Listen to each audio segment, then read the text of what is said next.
ये पूरी फिंगर्स जो थे ना, ये पूरे मतलब गोल गोल हो गए थे, समझ रहे हो? सूजन आ गई थी दोनों फिंगर्स में।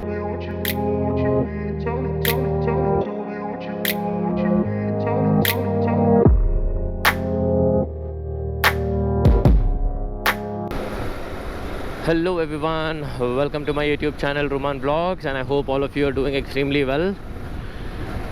And आज का वीडियो ज़्यादा लंबा नहीं रखूँगा, बहुत शॉर्ट एंड सिंपल रखूँगा। जो मेरी रिसेंट राइड थी बेंगलोर टू गोवा, गोवा टू बेंगलोर, जो 1260 किलोमीटर्स की थी, 1260 किलोमीटर्स, और 48 आवर्स में मैंने वो राइड कंप्लीट की थी। तो इसी के बारे में आज मैं बात करने वाला हूँ, क्योंकि बहुत सारे कमेंट्स आ रहे हैं, डीएम्स आ रहे हैं कि माइलेज कितना आ रहा है, ये कितना आ रहा है, मतलब आपको बॉडी में पेन कैसा रहा, how was the ride, overall experience कैसा था एंड एवरीथिंग। तो आज मैं इन्हीं सब कुछ बेसिक्स जो पॉइंट्स हैं उसके बारे में मैं बात करूँगा, और इसमें आपको मैं मेन चीज़ें बता दूँगा।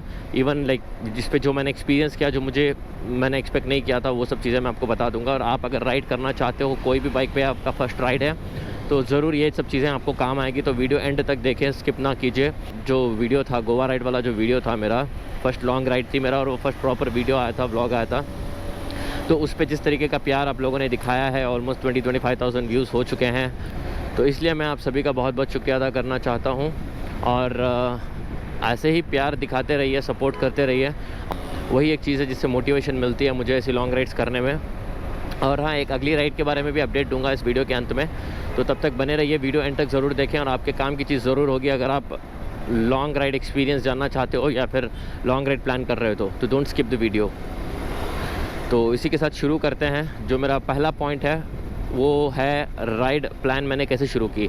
तो देखो, सबसे पहली चीज़ जो मैंने की राइड में, पहले तो मैंने सब प्लान कर लिया, गूगल पे देख लिया कितने किलोमीटर, कितना टाइम लगने वाला है एंड एवरीथिंग, जो नॉर्मली सब करते हैं। उसके बाद मैंने एक लिस्ट बनाई कि मुझे क्या क्या चीज़ें कैरी करनी है based on the days of trip I did. Like अगर 2 दिन के तो 2 दिन के लिए कितना क्या क्या चीज़ें लगेंगी, नहीं लगेंगी, तो वो सब चीज़ें मैंने कैरी कर ली। और मेरे जो सेफ्टी गियर्स हैं उसको मैंने, सबसे पहली बात वो मैंने प्लान किया। और फर्स्ट लॉन्ग राइड करने से पहले मैंने एक छोटी सी शॉर्ट राइड की, जो कि 100 किलोमीटर्स की थी, जिससे मुझे पता चला कि एक गाड़ी में मुझे कहाँ कहाँ बेसिकली पेन हो रहा है। मतलब मेरे इसकी वजह से जो मेरे गियर्स थे उसमें मेरे पास जो ग्लव्स थे, पुराने ग्लव्स, उससे मुझे नकल पेन हो रहा था, तो वो मैंने चेंज किया।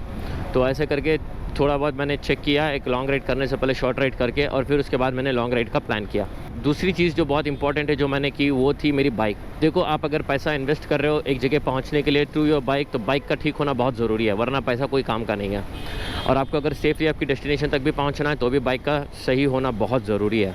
तो मैं सर्विस सेंटर लेके गया, मैं सर्विस पे दिया बाइक, और मैंने सब चेक करवाया। तो बेसिकली मैंने क्या चेक करवाया, मतलब ब्रेक पैड्स और इंजन ऑयल और जो भी छोटी मोटी चीज़ें हैं, मैंने टायर का देख लिया कि कहीं कोई भी पंचर तो नहीं है ना। तो ये सब चीज़ें जो बेसिक होती हैं वो सब मैंने चेक करवाई। एक मेरा ट्रस्टेड मैकेनिक है जिससे मैंने दिखाया, सर्विस सेंटर पे ही काम करता है वो यामाहा के, तो उससे पूछ लिया, उसने बोला आराम से कर सकते हो, कोई प्रॉब्लम नहीं है, ओ भाई पकड़ लो। तो उससे बात किया, उससे बात करने के बाद मैंने जाके राइड पे मुझे भरोसा है। देखो, बाइक ठीक रहती है, आप कंफर्टेबली रहते हो, कंफर्टेबली चला सकते हो बाइक को। अगर बाइक थोड़ा सा कुछ प्रॉब्लम करने लग गई तो आपका पूरा मतलब मूड ख़राब हो जाएगा, आप कंसंट्रेट नहीं कर पाओगे रोड पे, जो कि चीज़ होनी नहीं चाहिए, जो अच्छी चीज़ नहीं है बिल्कुल भी। तो इसके बाद बाइक जब पूरी कंफर्म हो गई कि हाँ ठीक है, मैंने जनरल सर्विस करवा ली उसकी। जनरल सर्विस करवाने के बाद मैं गया, राइड की जो चीज़ें पैकिंग्स थी वो सब की मैंने, और मैं राइड पे निकल गया। और ये सोलो राइड था, तो ये चीज़ें की मैंने। और ये फर्स्ट पॉइंट था कि बाइक का ठीक होना बहुत ज़रूरी है। बाइक आप मेक श्योर कि आप 100% इसको चेक करवा के निकलोगे। ऐसे नहीं कि वो मेरी बाइक तो अच्छी खासी चल रही है, गियर दे रहा हूँ, क्लच छोड़ रहा हूँ तो बाइक जा रही है, ये मत देखो, ठीक है। ओवरऑल चीज़ें चेक करवा लो, क्योंकि बहुत लंबा सफ़र है, 1000 किलोमीटर कोई मजाक बात नहीं होती। तो पहला चीज़ तो हो गया बाइक को ठीक रखना, ठीक है। और अगर बाइक ठीक है, आपका बजट सही है, सब ठीक है, तो मैं बजट पे भी आऊँगा, सब ठीक है, ये सब चीज़ें अगर परफेक्टली मैच कर रही है, परफेक्टली हैं, तो आपको चलाने में एक भरोसा रहेगा। और आप 1000 नहीं 1500 किलोमीटर भी चलाओ, कोई दिक्कत नहीं होगी। अभी मुझे बाइक से प्रॉब्लम्स क्या हुई नहीं हुई मैं वो बताता हूँ। सबसे पहले जो लगेज है लॉन्ग राइड में, इसके लिए प्रॉपर या तो टेल बैग लो, सेडल बैग तो बैठेगी नहीं इस पर, ठीक है। तो टेल बैग लो या फिर कोई भी ऐसी बैग, अगर आपके पास कोई टोरिंग बैग है वो अगर यूज़ कर रहे हो तो भाई याद रहे अच्छी सी बंजी कॉर्ड लो जिससे कोई प्रॉब्लम ना हो, और उसको टाई करो, उसको सही से बांधो, और आपको ये प्रॉब्लम नहीं होनी चाहिए। क्योंकि मुझे जाते टाइम पे एटलीस्ट 2-3 घंटे तो मेरे बर्बाद हो गए ये मेरे लगेज के चक्कर में। जो पीछे मैंने बांध रखा था वो बार बार आगे की तरफ आ जाता है या कुछ हो जाता है, तो इसके लिए मुझे ना बहुत दिक्कत हुआ, बहुत ज़्यादा ही दिक्कत हुआ। मैं सोचा नहीं था उतनी दिक्कत मुझे हो गई उसमें, बट कोई ना, अभी मैं आपको बता रहा हूँ, आप लोग इस चीज़ को करेक्ट कर लो, या फिर मैं भी नेक्स्ट राइड जाऊँगा तो मैं भी इस चीज़ को करेक्ट करके ही चलूँगा। मैं ये ऐसा वापस होने नहीं दूँगा। तो ये एक चीज़ हो गई जो मुझे राइड में बाइक से प्रॉब्लम हुई। दूसरी तो देखो, दूसरी तो कोई प्रॉब्लम सच बोलूँ तो कुछ था नहीं, बाइक से तो कोई प्रॉब्लम थी नहीं, ब्रेकिंग और सब चीज़ सही बढ़िया चल रही थी।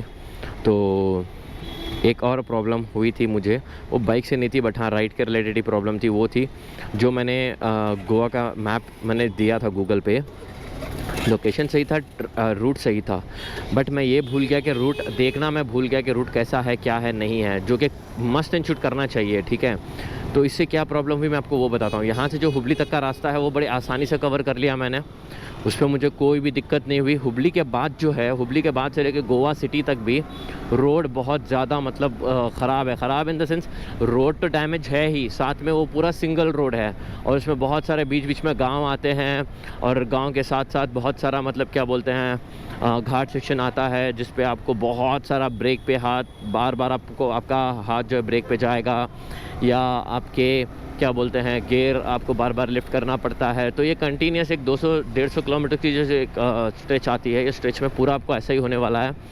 तो आप ज़्यादा मतलब फोर्स दे के मत चलाइए, टेक रेस्ट, आराम से ब्रेक लेते लेते जाइए। ठीक है, अपने आप को मतलब थकान पे मत डालिए। ये हुबली तक आप आराम से जाइए। हुबली के बाद जो है प्रॉपर ट्रैक शुरू होती है। ठीक है, प्रॉपर रोड शुरू होता है। वो जो रोड है वो रोड थोड़ा बहुत ज़्यादा ही ख़तरनाक है, वहाँ पे थोड़ा मुझे प्रॉब्लम हो गया था, क्योंकि वो 200 किलोमीटर क्रॉस करने के मुझे लगभग 5-6 घंटे लग गए। ठीक है, तो वो रोड ही वैसा, उस पर 30-40 के ऊपर स्पीड जा ही नहीं सकती रोड पे गाड़ी कहीं पे। तो ये एक चीज़ थी जो मैंने, एक बहुत बड़ी प्रॉब्लम हो गई थी मुझे। बट वैसे रोड्स इतने खूबसूरत थे वहाँ के कि मस्त एकदम अच्छा लग रहा था, लेकिन साथ में जो गाड़ी के ऊपर जो चलाने में जो दिक्कत हो रही थी वो अलग थी। ठीक है, अगर स्ट्रेट रोड है ये गाड़ी आप आराम से चला सकते हो, कोई प्रॉब्लम नहीं है। अगर ऐसे आपको घाट सेशन पे यहाँ वहाँ लेके जाना है तो थोड़ी सी दिक्कत होगी, तो इसका ख्याल रखिएगा, इसको दिमाग में रख के आप आगे काम कीजिएगा। अब इसके बाद मैं बोलूँगा, देखो मैं ज़्यादा इन डीप जाना नहीं चाहता। ठीक है, मेन चीज़ जो मुझे क्वेश्चंस आ रहे थे वो थे माइलेज, टोटल एक्सपेंसेस, यही सब आ रहे थे ना। तो और बॉडी पेन, अब मैं बॉडी पेन की बात करूँ तो देखो सबसे पहली बात, ये जो मेरी Yamaha R15 है, इसका सिटिंग जो पोस्चर है ये, इसको थोड़ा ज़्यादा क्राउच करके बैठना पड़ता है। तो मुझे थोड़ा ज़्यादा क्राउच करके बैठना पड़ता है इस बाइक पे, क्योंकि ये बाइक बिल्कुल भी लॉन्ग राइड्स के लिए नहीं बनी है। ठीक है, तो जैसे कि आपको बताया मैं, ये लॉन्ग राइड्स के लिए नहीं बनी है, तो इससे थोड़ा प्रॉब्लम होता है। ठीक है, क्योंकि ये डेली कम्यूटिंग या फिर छोटी मोटी राइड्स के लिए बनी है। आप 1000 किलोमीटर सब लेके जाओगे तो पक्का फटेगी इस पर। तो अभी एक नॉर्मल टूरिंग बाइक में उसमें क्या फ़र्क है, इसका जो हैंडल बार है आप देख सकते हो, मेरा अभी हाथ कहाँ पे है, एकदम नीचे की तरफ है। ठीक है, ऐसे करके बैठना पड़ता है 14 घंटे 15 घंटे 14-15 आवर्स तो ईजिली जाता है। ठीक है, अगर आप 600-700 किलोमीटर कर रहे हो ऐसे कर कोई ख़राब रोड पे तो। अब जो टूरिंग बाइक का सिटिंग पोस्चर है वो कैसा है, एक तो मेरा हाथ देख लो, मेरा राइट हैंड जो है ये समझ लो Yamaha R15 पे है, और मेरा लेफ़्ट हैंड समझ लो ये है टूरिंग बाइक पे। तो इसमें बहुत अंतर है। ऐसे हाथ रहने से आपका ब्लड सर्कुलेशन जो उसमें कोई दिक्कत नहीं होती। ठीक है, उतना ज़्यादा प्रॉब्लम नहीं था, बट जो ये मेरा हाथ ऐसे है ना, इसकी वजह से ब्लड सर्कुलेशन में बहुत प्रॉब्लम होती है। और ये प्रॉब्लम कैसी हुई मैं आपको बताता हूँ। ये प्रॉब्लम ऐसी हो गई थी कि जब मैं 1300 किलोमीटर्स पूरी राइड कंप्लीट करके 2 दिन बाद जब मैं वापस घर आया, मैं सो गया, सुबह उठ के देख रहा हूँ तो मेरे ये पूरे फिंगर्स जो थे ना, ये पूरे मतलब गोल गोल हो गए थे, समझ रहे हो, सूजन आ गई थी दोनों फिंगर्स में। It was literally swollen to a very next level. तो वो कम होने के लिए एटलीस्ट 1 दिन का टाइम लगा। मैंने उसके लिए कुछ किया नहीं, क्योंकि मुझे पता है मेरा हाथ बहुत ज़्यादा देर तक ऐसे नीचे था और फिंगर सब काम कर रही थी, तो मे बी इसलिए वो ऐसा हो गया होगा। तो ये सोच के मैं भी चुप हो गया। बट बाद में जब मैंने थोड़ी बहुत रिसर्च की, थोड़ा बहुत मैंने यहाँ वहाँ से देखा, तो मुझे पता चला इस चीज़ को हटाने के लिए एक ही चीज़ आप कर सकते हो। इसको ठीक करने के लिए राइड के दौरान जब भी आप ब्रेक लेते हो ना, तो ब्रेक लेते वक्त याद रहे कि आप 5 मिनट के लिए एटलीस्ट आपके दोनों हाथ जो है ऊपर की तरफ करो, एक्सरसाइज करो। ऊपर करके आप दोनों अपना हाथ का जो पैम है, फिंगर से close and open, open and close करते रहो। तो ये करने से आपको ये प्रॉब्लम नहीं होगी, ठीक है। अगर होगी भी तो उतनी ज़्यादा नहीं होगी। मुझे वैसे हाथ में ज़्यादा पेन नहीं हो रहा था, बट सच बोलूँ तो मुझे पेन अगर हो रहा था तो वो हो रहा था मेरे बैक पे, पीठ पे बहुत पेन था। बिकॉज़ वो मैंने बैग लगाई थी आते टाइम पे, जाते टाइम पे भी, क्योंकि इतनी दूर तक जाओगे तो थोड़ा सा तो आपको पेन होगा ही ना इस पे। ये एकदम स्ट्रेट ऐसा जैसा अभी मैं बैठा हूँ, ऐसी सिटिंग पोस्चर नहीं आती इसकी एकदम बिल्कुल मुझे आगे क्राउच करके बैठना पड़ता है। तो ये सब थी पेन के मामले में। देखो पैर में सब तो कोई पेन नहीं हुआ मुझे, पैरों पे कोई पेन नहीं। अगर पेन था तो पीठ पे था, शोल्डर्स पे था वो बैक की वजह से, और मेरे पाम पे था, यहाँ पे पेन था। और वापस राइड कंप्लीट करने के बाद पता चला कि फिंगर सब जो थी वो उसमें सूजन आ गई थी। तो हाँ, ये होता है। तो इसके लिए मैं अभी एक और राइड कर रहा हूँ, तो मैं देखता हूँ अगर वो राइड में होता है नहीं होता है तो तब पता चल जाएगा। और मैं इस बार ये राइड के दौरान मैं वो एक्सरसाइज सब करके देखूँगा। अगर नहीं होता है तो वेल एंड गुड, मैं फिर आपको बता दूँगा उस टाइम पे कि क्या है नहीं है। तो अगली राइड है। आपको एक और ऑप्शन भी आता है कि आप अपना हैंडल बार जो उसको रेस कर सकते हो। मैंने तो नहीं किया है, मेरा भी जो है स्टॉक में है। तो ये चीज़ थी पेन के मामले में। कंफर्ट के मामले में बस इतना ही था। और भाई अगर मैं इसके बारे में बोलूँ तो मैंने टोटल फ्यूल एक्सपेंसेस के बारे में बात करूँ तो टोटल मैंने कुछ 3200 रुपये का पेट्रोल भरवाया था। तो मैं उसका देख लो, मैं स्क्रीन पे दे रहा हूँ टोटल कितना मुझे माइलेज जो था 40 किलोमीटर्स का माइलेज आया मुझे लॉन्ग पे। ये पूरी राइड में मैंने 3200 का पेट्रोल खर्च किया। और स्टे मैंने बस एक रात ही रुका था मैं, तो एक रात के लिए मैंने 1000 रुपये कुछ दिए होटल का।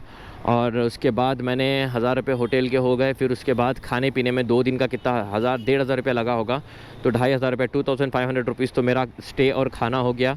और जाना और आना उसका हो गया 3000 चेंज, ठीक है। तो 3200 तो कुल मिला के हो गए 5500। और मैंने वहाँ पे की थी एक वाटर एक्टिविटीज़ जिसके लिए मैंने कुछ 1500 रुपीज़ स्पेंड किया था। कुल मिला के 7-7,500 रुपये में मैंने 2 दिन का गोवा का ट्रिप किया। तो ये मैं टोटल जो यहाँ पे स्क्रीन पे आपको दिखा रहा हूँ अभी, ये मेरा टोटल एक्सपेंसेस था। आप इसका स्क्रीनशॉट ले लें और इसके बाद आप अपने हिसाब से अपना ट्रिप प्लान कीजिए, ठीक है। टोटल कितने हज़ार, मतलब 1260 किलोमीटर्स कुछ मैंने गाड़ी चलाई थी। और उस हिसाब से मुझे 40 का एवरेज आया था और 3200 का पेट्रोल। तो ये सब चीज़ें हैं जो आपको बहुत ज़्यादा इम्पोर्टेंट होंगी। अगर मैं कोई चीज़ मिस कर दिया हूँ तो सॉरी, आप करेक्ट कर लो, नहीं आप मुझे भी बता दो कमेंट में, ठीक है। ये मेरे हिसाब से इतनी तो बेसिक सी इंपॉर्टेंट चीज़ें हैं जो आपको करना है। और बजट के बारे में बता दिया, सब हो गया। अभी एक और राइड आने वाली है मेरी बहुत जल्द, वो है अभी पौंडीचेरी की राइड, जो मेरे यहाँ से लगभग 350 किलोमीटर्स कुछ आ रहा है बेंगलोर से। तो पौंडीचेरी की राइड मैं भी कुछ दिनों में शुरू करूँगा। अभी ये वीडियो पोस्ट होने से शायद 1 या 2 दिन में मैं निकल जाऊँगा पौंडीचेरी के लिए। तो देखो पौंडीचेरी की राइड भी देखते हैं कैसी होती है। बट कंटेंट तो ज़बरदस्त आने वाला है। पौंडीचेरी तो एकदम मस्त फर्स्ट क्लास प्लेस है, बहुत सारी टूरिस्ट स्पॉट्स है वहाँ पे, घूमने के लिए बहुत अच्छी जगह है। अभी मैं वीडियो को यहीं पे ख़त्म करता हूँ। Till then ride safe and stay safe. और सब्सक्राइब कीजिए, लाइक कीजिए और शेयर कीजिए चैनल को, ये करना मत भूलिए। अगर आपको कोई भी क्वेरी है, कुछ भी डाउट है, कुछ भी है, तो आप on_V4M मेरा इंस्टाग्राम है, यहाँ पे मुझे डीएम कर सकते हो या फिर वीडियो में कमेंट करके भी पूछ सकते हो। इसके अलावा भी अगर आपको कोई चीज़ का कुछ भी डाउट है, कुछ भी है, तो मैं आपको वहाँ पे बता दूँगा। तो चलिए अभी मैं वीडियो यहीं पे स्टॉप करता हूँ। बाय।